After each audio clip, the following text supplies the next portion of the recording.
Chapter 3. A Family Session. While I was a mother and a grandmother, I was humble enough to know I didn't know everything. Yeah, we got older and wiser, but there was always someone who knew more than us. I arrived at my aunt's house about 35 minutes after talking to Amos. When most of the family was still living, Aunt Esther and Cora's house was where we gathered for the holidays and family reunions. Once owned by my grandparents, the home had been in our family since I was a little girl. Growing up, the house was a pale yellow. In later years, I remember it being a baby blue. I don't remember whose idea it was to paint this house Pepto-Bismol pink. It didn't seem to bother Esther or Cora, but no one coming down the street could miss this house. I knocked on the door and waited. Cora opened it. "Girl, you didn't tell me you was coming today. What's wrong?" I stepped through the door as she stepped back.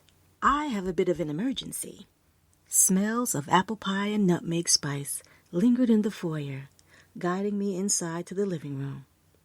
My aunts had already started baking their apple pie. The house was warm, and as soon as I entered the living room, Johnny Mathis' voice greeted me with, "Sleigh bells ring, are you listening? In the lane, snow is glistening." A beautiful sight.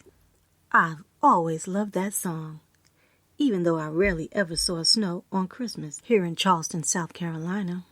In the South, there had been holidays where you showed up with Christmas presents wearing short pants. So many memories in this house soothed me. With my childhood of long ago front and center in my mind, I almost forgot why I came to see my aunts. My eyes traveled to an area in the living room where many, many years ago a large silver tree adorned the corner. Now, a more modern evergreen tree, though not the real kind, was decorated with gifts underneath. "Eugeena!"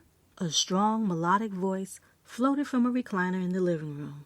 My Aunt Esther's long legs were covered with a quilt, but her feet stuck out from over the chair. Most of the women in my family were average in height, like me. Aunt Esther was the tallest of all the women. She was a regal woman who carried herself with pride. Despite her 80 years, she appeared like a queen on a throne to me. RESPECT. Just then, the Queen of Soul, Aretha's voice wafted through the room, singing her rendition of the Christmas song. "Hey, Auntie!" I bent down and kissed Esther's forehead. Her cropped silver hair was covered with a bright red scarf. Next to her chair was her worn brown leather King James Bible.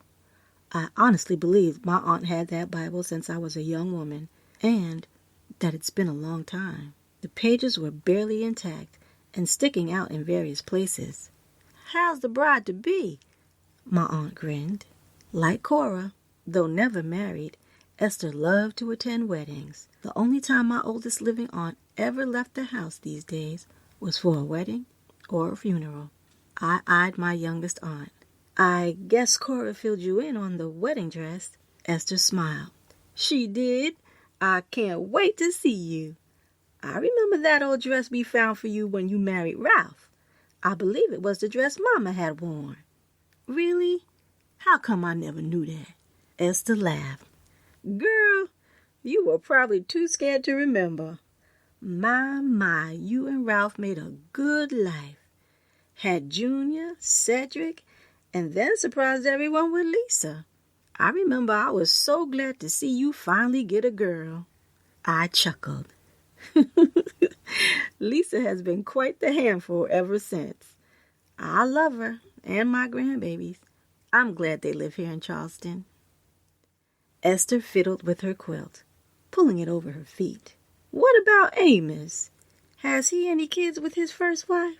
I don't know how, but Esther and Cora always had this weird way of knowing the topic of conversation before I could even voice it.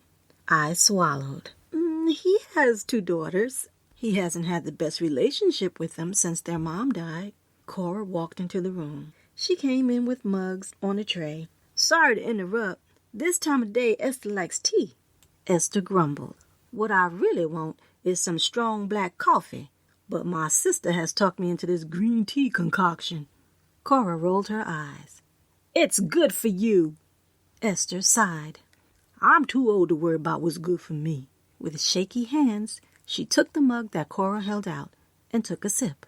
She made a face and placed the mug next to her Bible on the table. My aunt turned to me. So how does Amos's daughters feel about this marriage? Cora, who had been looking at her sister's distaste of the green tea, turned her eyes to me. I thought you said the girls were coming for Christmas. I was starting to question why I came over here to talk to these two ladies. I was already anxious. I took a deep breath to calm my nerves. Yes, I asked Amos to invite the girls home for Christmas so the families could properly meet. If you recall, Amos's family moved in a few months after Ralph passed, so they never really met my family. I can't say I was very neighborly at the time. Esther asked, when did you and Amos start talking? I racked my brain. I can't say when I really noticed him. I did go to his wife's funeral. I remember seeing his daughters next to him. I think one day he came to the door, a few months after his wife had passed. He asked me if I needed help in the yard. You know, Cedric isn't always reliable with his time being spent on call for the hospital. I told Amos I would love to have his help. I wanted to pay him, but he refused. Esther's eyes were focused on something beyond me. As if she was dreaming, she finally commented, "It was meant to be." What? I asked. Cora laughed. You and Amos, silly woman. I leaned back in the seat as both my aunts had a good laugh. Then they both turned serious. Esther quirked her eyebrows at me. What's wrong? Are you changing your mind? Amos is a good man. Believe me, I had plenty of proposals. None of those men met the same standard as Amos. I'm not nervous, nor am I planning to break my engagement with Amos. I'm worried about his family. Alexa, his oldest, is definitely coming with his son, but she doesn't know Amos has proposed, and he can't get a response back from his youngest, Brianna. We all remained silent for a while. Esther attempted to swallow her green tea. She shook her head and put it back. Cora rolled her eyes again. Fine. I will brew you some coffee, woman. Esther rolled her eyes. It's about time. I watched as Cora cleared off the mug and headed towards the kitchen. Eugeena? Esther grabbed my attention. Yes, ma'am. You can't let anyone steal your happiness. Amos's daughters will accept you. You know why? I couldn't help but grin. Tell me, Auntie. She leaned forward. Because you are a woman of God. You raised your family and you remained devoted to your husband until he died. You are there for your grown children and grandchildren. You work at the church and you continue to be of service to your community with the school children. If they're looking for a woman to meet their standards, she pointed her long bony finger towards me, you bypass all requirements. Esther leaned back. You're making a way to bring two families together for Christmas. This is the time of year for love and reconciliation. All of them have probably been stubborn all this time, both Amos and his daughters. I bet the wife was the peacemaker in the family. I shook my head. There's no doubt that Francine Jones was the glue in that family. Esther nodded. You're the new bottle of glue. I laughed. Esther had been a school teacher, too. Us teachers knew about the bottles of glue and all the other school supplies. What therefore God has joined together, let no man put asunder. Esther addressed me with the Bible verse. Her hands had reached toward the old leather Bible next to her. She didn't lift it up, but laid her hands on it. Her brown eyes were sharp as she drilled a look into me. Her fierce features were replaced by a warm smile. Trust God, Eugeena. Don't fret. We can't change or make nothing happen with worry. I nodded. I know.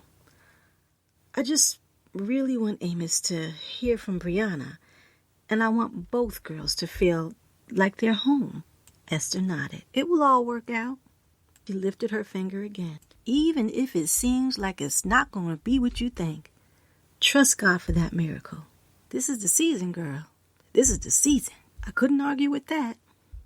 Miracles were taking place with Alexa and her son arriving in 2 days. I prayed Brianna would call Amos and that she would also come. Whatever happened by the time Christmas Day arrived, I knew it would be okay. It may have been because I was sitting in my aunt's home, a home where I'd seen so much heartache and miracles over the years. But I felt peaceful, that peace that you don't really understand why you feel it. It's exactly what I needed. I didn't know at the time how much I would need to hang tight to that peace.